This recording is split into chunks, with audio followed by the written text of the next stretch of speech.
received a special delivery Yeah. on an object from the audience. One of the audience member here, so. So yeah,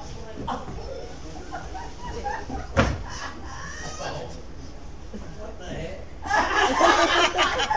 I think the birthday boy might recognize it. Oh no. So, anybody want to explain this object? I believe that is the birthday boy, Paul's. This is his modeling portfolio. When he was 20-something. So give him a hand. Provided by his loved one. Former loved one. Yeah. So, as I said, this is a game called Object Narrative. And what we're going to do is, one at a time, we're going to come up and tell the story of why that particular portfolio has played such an important role in our life. So here we go. Object Narrative. Hi, I'm Sally Ange, and I'm 6 years old.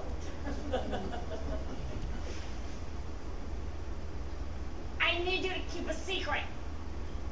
This I stole from my mommy. I stole it. Because she said that these are pictures of my daddy when he was much younger. And you know what?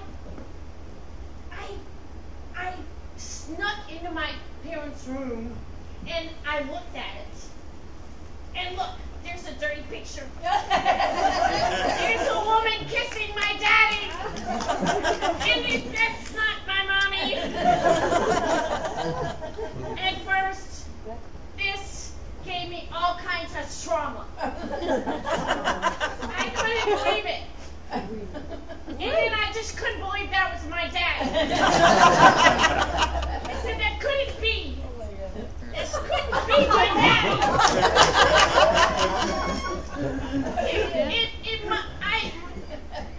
If that's my daddy, then I'm living with an imposter. Oh boy, that one looks like Clark Kent. And I know my daddy doesn't look like Clark Kent. He may be Superman to me. He doesn't look like Clark Kent. Oh, there's another dirty one. That's not my mommy. I had to go to therapy. Therapy. And I'm okay now. My mommy said it was my daddy. And she forgave him for kissing all those other pretty women. Because they were pretty. They weren't my mommy, and they were pretty. So they've been looking for this thing for months. I don't know how long that is. It sounds like a long time though. And they've been like worrying about it. And I know it's safe. And I'm not going to tell them. It's our little secret. Okay? Okay. All right.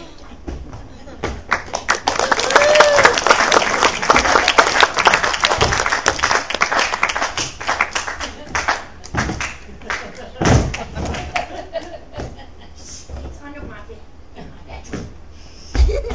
Yeah.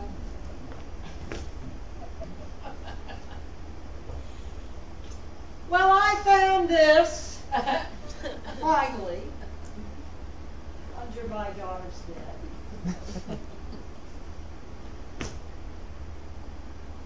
It was gone for long.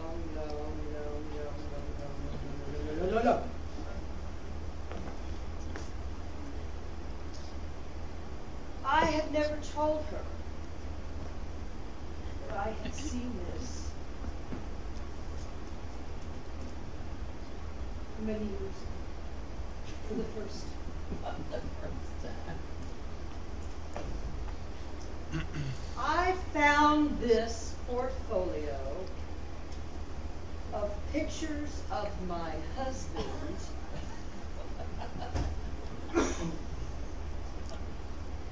many years ago. It was in a box. I was cleaning, found this box, opened it up, and immediately had to go and get 2 gallons of white wine.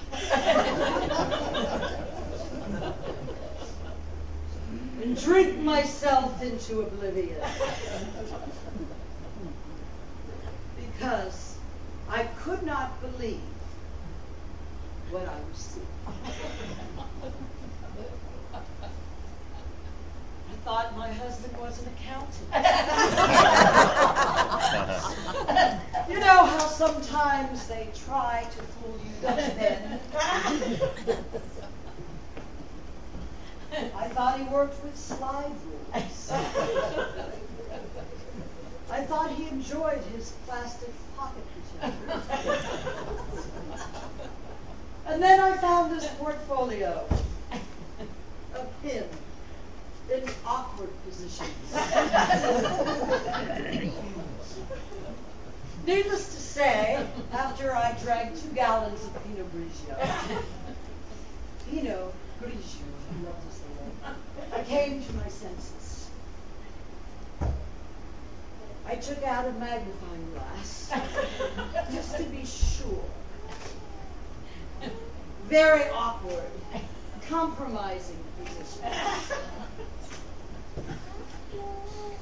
With other women. And then I thought about it, I went, oh my God, he's having flings, affairs. He is enjoying himself with other women. He really doesn't like that pocket protector. Oh, and I had to sit there in the attic, this box, in my room, and think it through. And then it hit me. I knew. We always said there would be no secrets between us. And then I truly understood. My husband works for the British intelligence. I'm positive about that. He takes on all different types of personality. It is not even the Secret Service of our country. I'm sure he was the first 007. I am sure. And therefore, that night, when I came to reality and I realized that I had a man of power and secrecy, looked like Sean Connery, actually, I knew that I had something special. And I kept this as a secret for all these years. Yes, he doesn't know that I know his true identity. And I live with this fantastic self. And I know that he may love his pocket protector. I know that he is saving the world.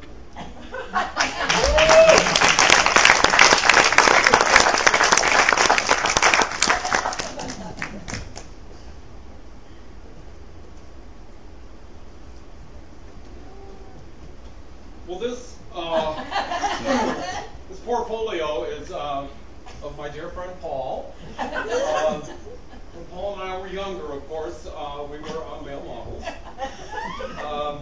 Unfortunately for me, I didn't make it. I had this hairline issue. So I got into, of course, Babyface Hair and Nail Emporium, and I'm doing hair now, okay? Well, Paul used to carry this around with him all the time because he said you just never can tell. When an opportunity might present itself, I just slap this baby down, show him my pictures, see what happens. Well, I think Paul and I were both kind of a bust, you know, at male modeling. I spent many years, as I said, at Betty Face Hair and Nail Emporium. And the most amazing thing, though, there was this time once, pretty much after we had decided that, you know, pocket protectors look pretty good, that, we got a call from the British Secret Service, and apparently they wanted Paul, not me, of course, you know, to do some, well, they said some photography work for them. So I understand that he got paid big bucks for that, and on top of that,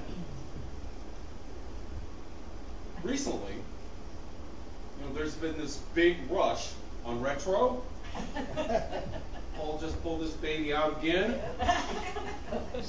And suddenly, it's the 1970s all over again.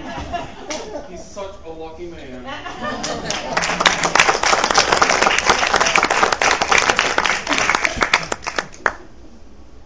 Of course I recognize this. I'm Paul's conscience.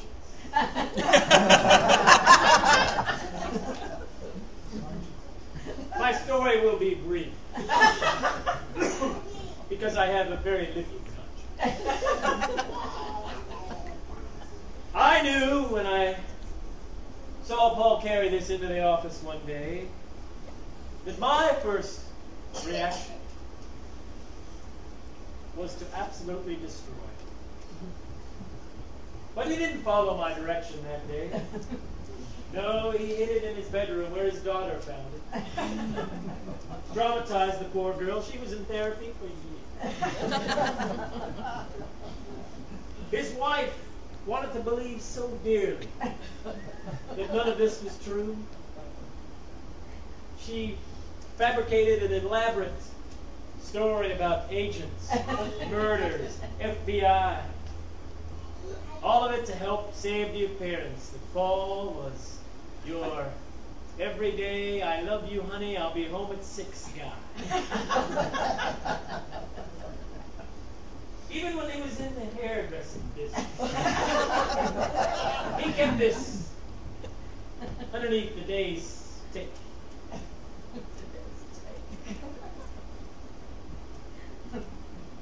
So let this be a cautionary tale.